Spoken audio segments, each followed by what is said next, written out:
From Unity of Houston, Texas, this is the Awakened Life with Reverend Howard Caesar. Unity is a non-denominational spiritual community providing a positive, practical, and progressive approach to Christianity. Let's join the service in progress now with Reverend Howard Caesar.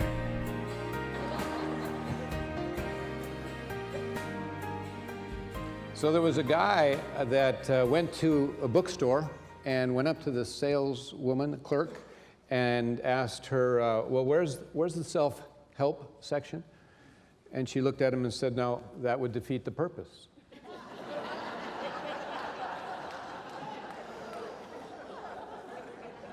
Find it on your own. No. Anyway, we are here to help you and to help you find God within.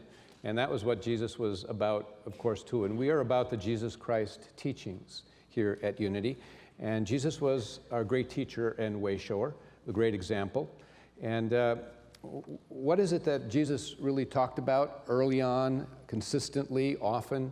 What was it that he taught that if one incorporated in their life, it would really have value and make a difference throughout their life? What would it be that he spoke of often about? So you'd probably say, well, one was certainly love. Another was he talked often about the kingdom. And the third one actually would be faith. He talked a lot about faith. There's a lot in the scriptures and the Gospels about faith. And it was the idea that faith will make a difference in your life. Faith is about connecting with the divine. Nothing can grow us more than really a willingness to focus on and reflect on the idea of our faith, our connection, our attunement with the divine and the role that it plays. Every one of us battle fear during various times in our life. We all have fears, various kinds that come up at various times. And so basically, things are going to happen, and you are going to be exposed to situations and circumstances where you can either go into fear and find your way out of it through faith. That's really what it's about. And granted, love casteth out all fear, but at the same time, we have to have faith in the love of God at work in and through us. So love goes hand in hand, really. Fear goes hand in hand.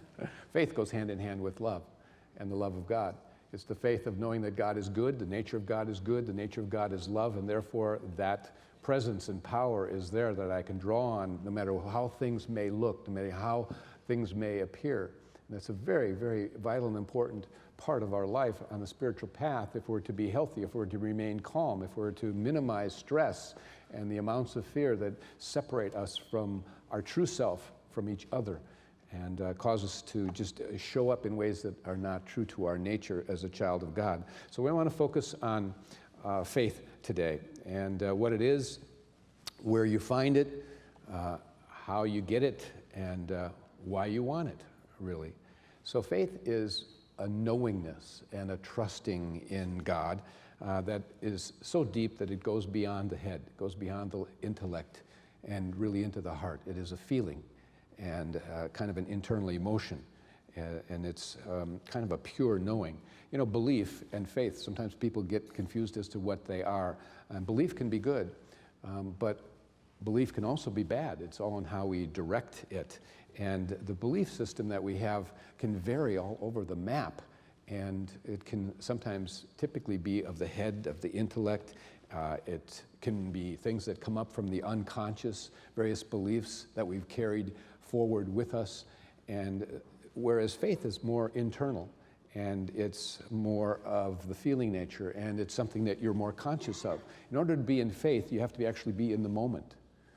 You can't feel, whereas beliefs are affecting you all over the place from past, worries about the future, but actually faith is something that has you in the moment, focused on a presence and a power that is greater than yourself, that you're drawing upon and knowing a truth about. So it can be said that it's kind of like the purification of one's belief and directing one's belief into the truths of God. Let's say that you're wanting to achieve something or accomplish something in your life. We can believe that it's possible, but because we've seen intellectually that, gosh, others have done it, and some have gotten lucky, or however we set it up in our mind. So we see that it's possible, but then we don't have the faith to actually believe it can happen for us. So people, get to that boundary line of sorts within the framework of their consciousness. Others can have good. We know it can happen, but I don't have the faith that it's possible for me. And also, it's very possible to have a belief in God, but not have faith in God. Do you realize that? Okay, because there's many, many concepts that people have. And so a person can score high on the idea, oh yeah, I believe in God. But they may score very low in terms of faith in God. They're not able to basically access the God of good. They're not able to get to the place where they feel that good is trying to happen, that the universe is biased in favor of helping and of being loving and being your friend. And they get lost in the circumstances and the situations of what's in front of them. And so to believe in God and to have faith in God, you have to get beyond the intellect that is basically looking at everything externally and all of the circumstances and weighing and measuring and analyzing and giving it a lot of power and what it is that the five senses seem to be funneling to us. Faith actually demands that we invest in and believe in something of another dimension that is beyond what we see and beyond what the five senses can tell us. It is to actually go beyond form within the framework of our consciousness, to believe that there's something beyond what it is that we currently are seeing right now, that good is wanting to happen, that this can change, that there's no permanency to what it is that I may be facing. And that can shift and change with the activity of an energy and a power and a presence. But you have to have a sense of that, belief in an intangible, invisible field of possibility for good. It's an awareness, it's a connection, it's an alignment, an attunement to a presence and a power within. You know, the Apostle Paul said it many times, or one of the more favorite verses is in Hebrews 11, in which it states, and this will be familiar to you, and actually there's two versions of this at least. There's different translations of the Bible, so it comes out with a little bit different word usage, but it's the same passage.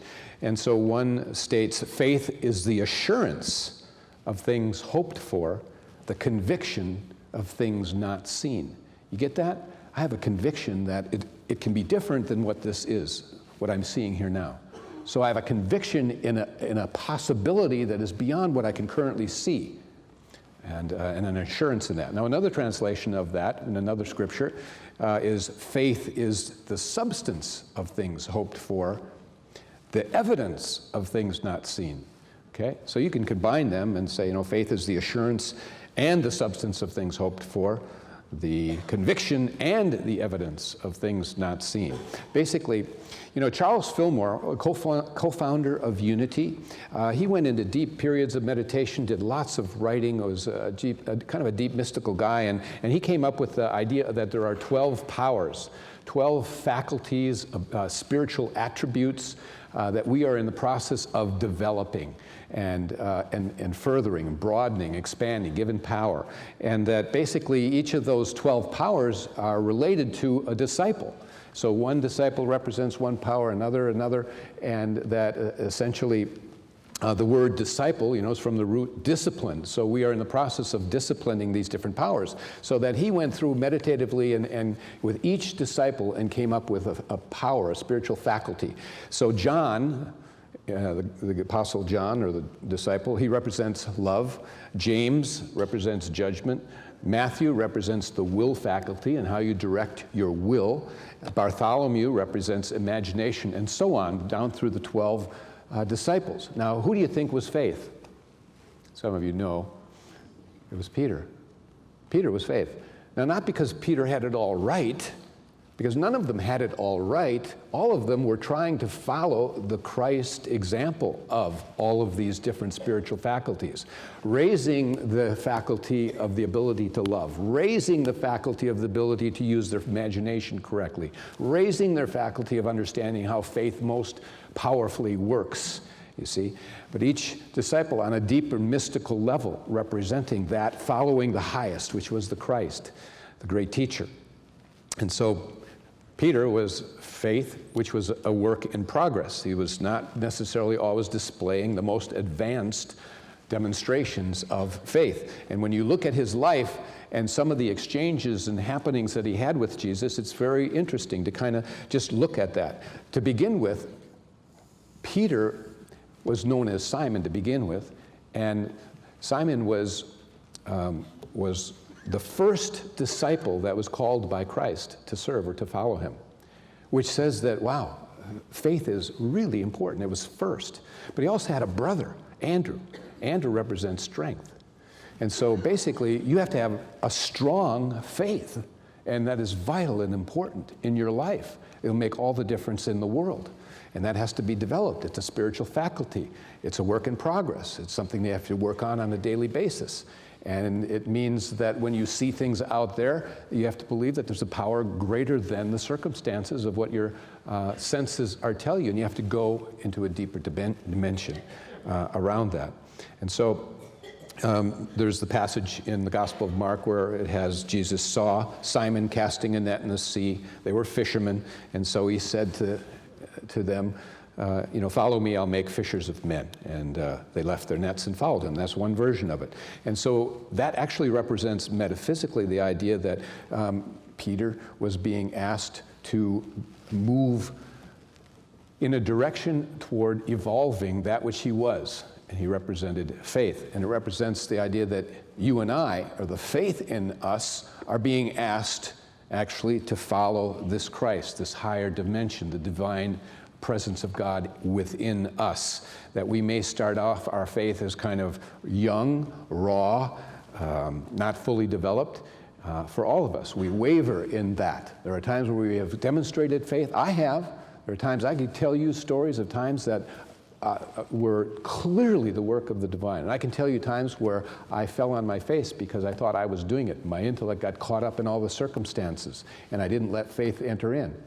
And so we have these different stories and times, but we maintain the greatest level of stress-free living, calmness, and centeredness if we have a sense of faith, because we're always seeing somehow beyond what is. We know this is temporal, like shifting sands, what may be going on. This too shall pass. And so there's another account where in the Gospel of Luke, in this account, Jesus sees that there are two boats and fishermen. This has to do with Peter also.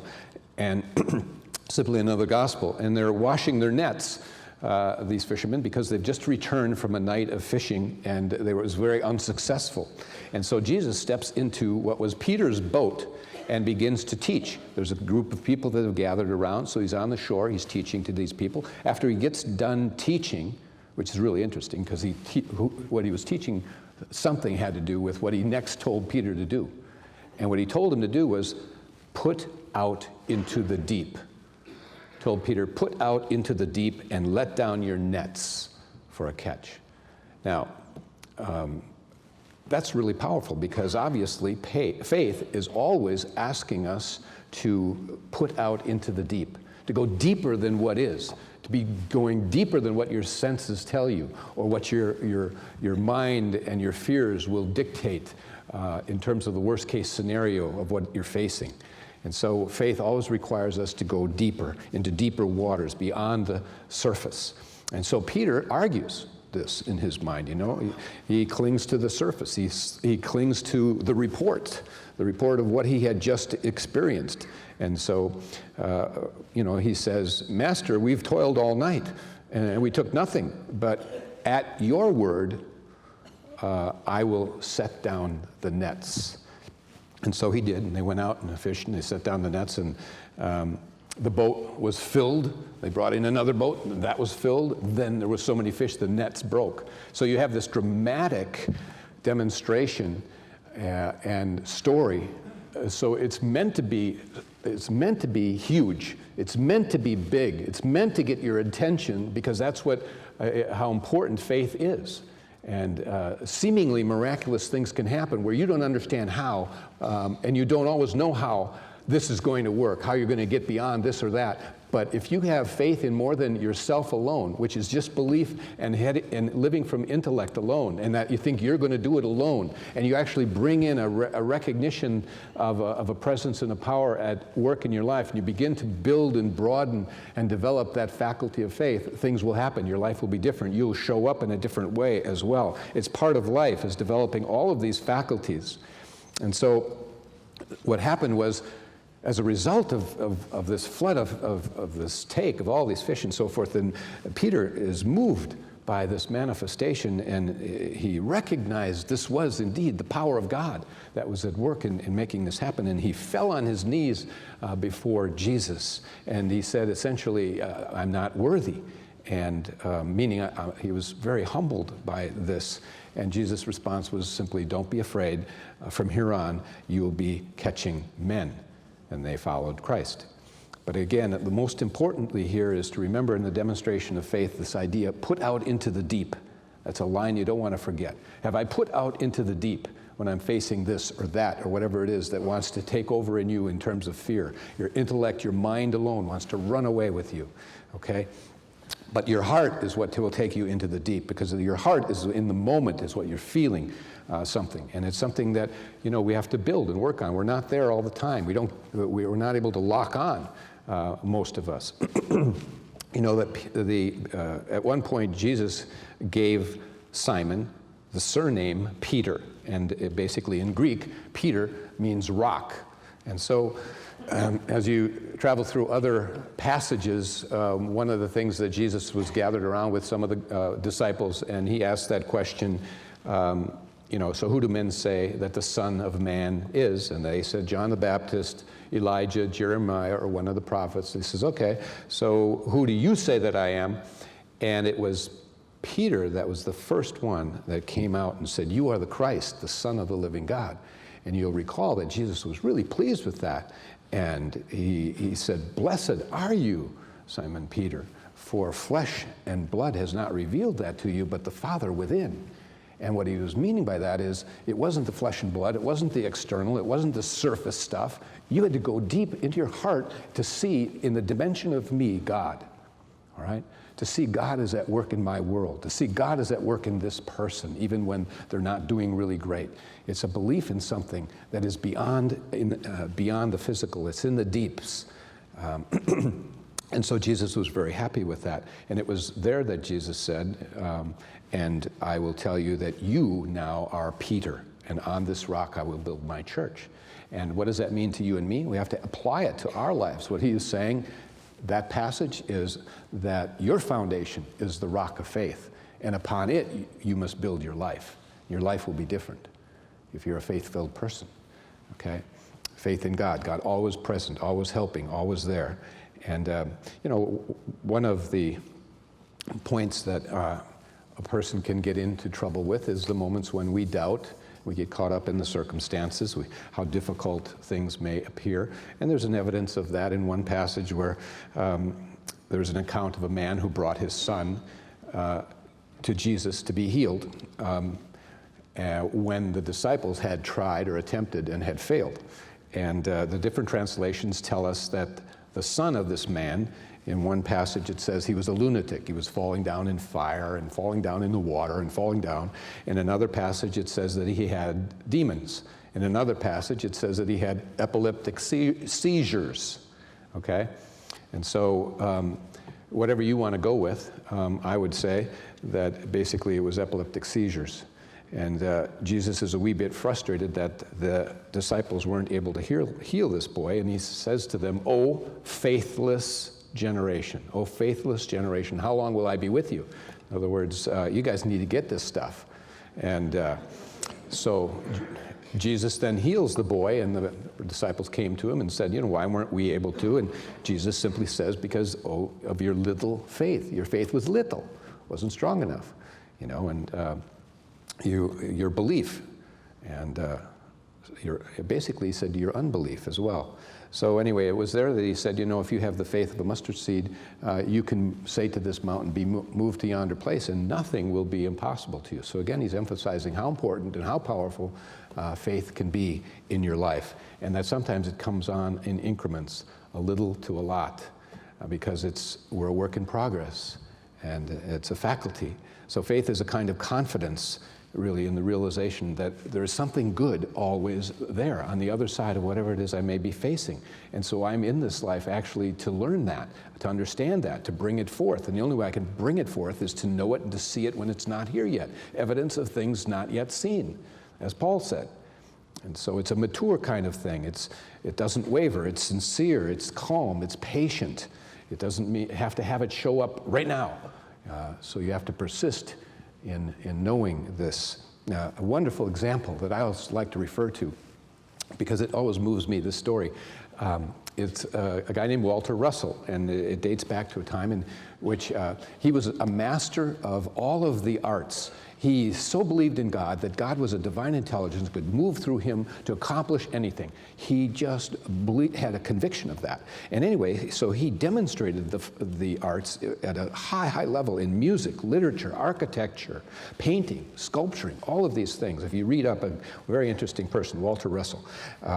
Anyway, he had a faith in God that he knew in his heart there was unlimited good, a universal intelligence, and he would connect with it. And he said that most important was desire and trust. Yes, you have a desire, you want to get past this, you want to realize this, you want to achieve this, but then you have to trust. You're not doing it alone, there's something moving through you to help you get there. And now he attended school only till age 10. At age 13, he left home because of hardships with his family. And at age 15, he was working, trying to get himself through art school. He was working at a job in which he was making $12 a week, okay? He was born in 1871, so it goes back a while.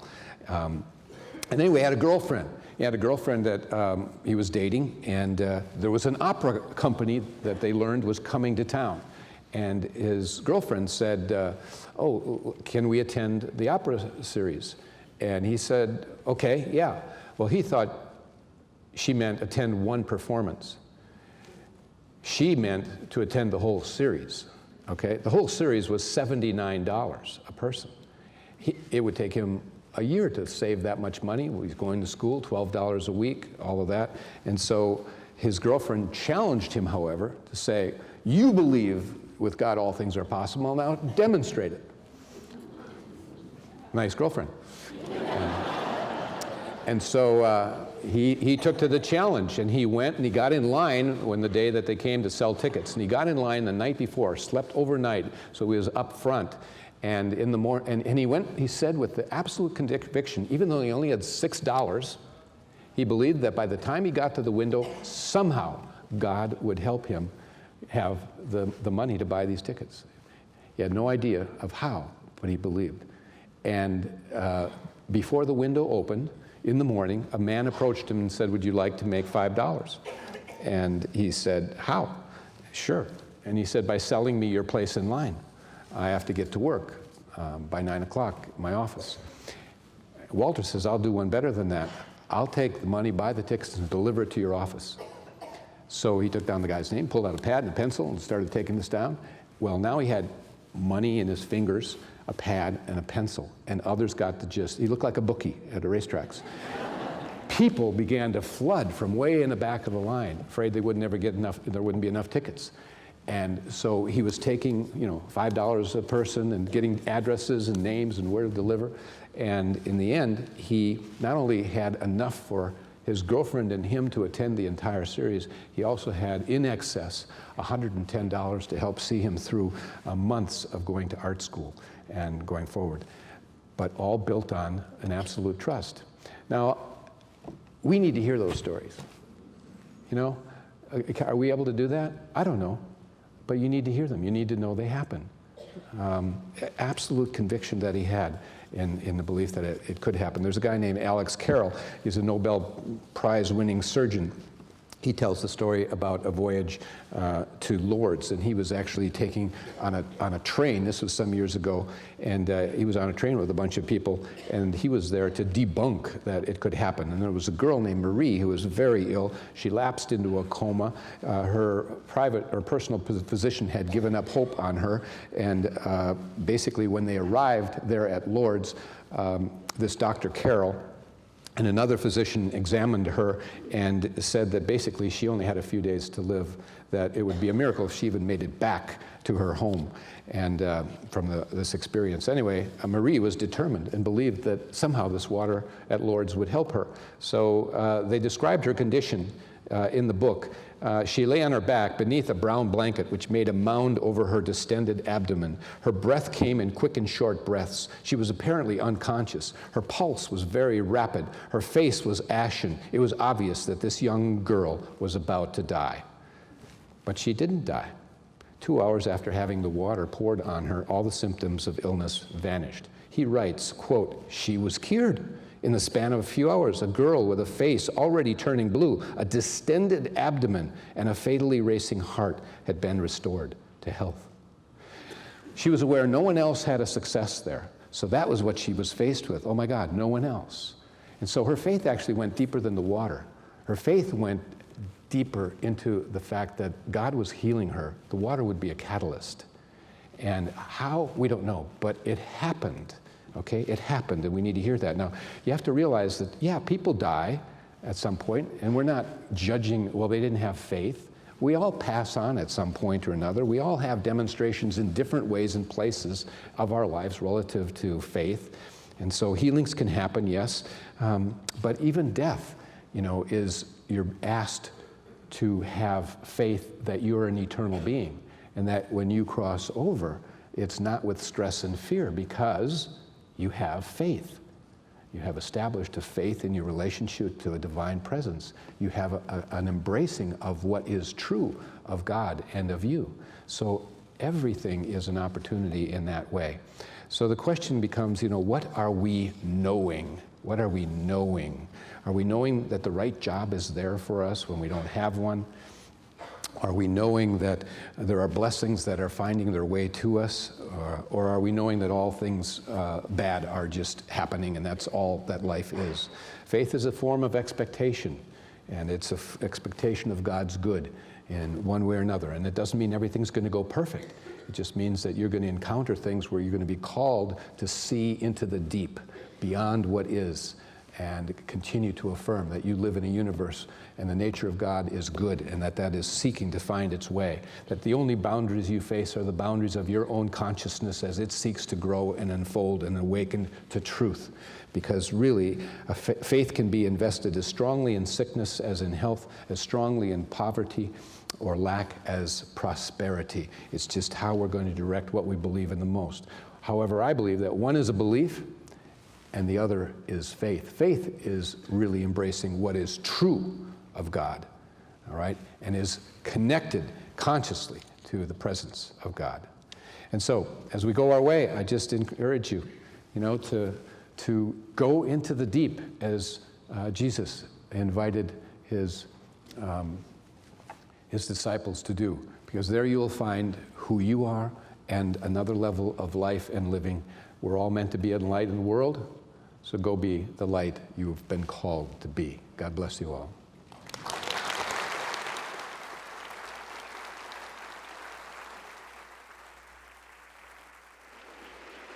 Thank you for joining us for today's message. We invite you to be with us again next Sunday. Unity is inclusive, welcoming people of all walks of life in dignity and love. We believe that love, strength, and goodness dwells within you. May we all live in unity with God, humanity, and all of God's creation. And remember, as Reverend Caesar says, life is meant to be good.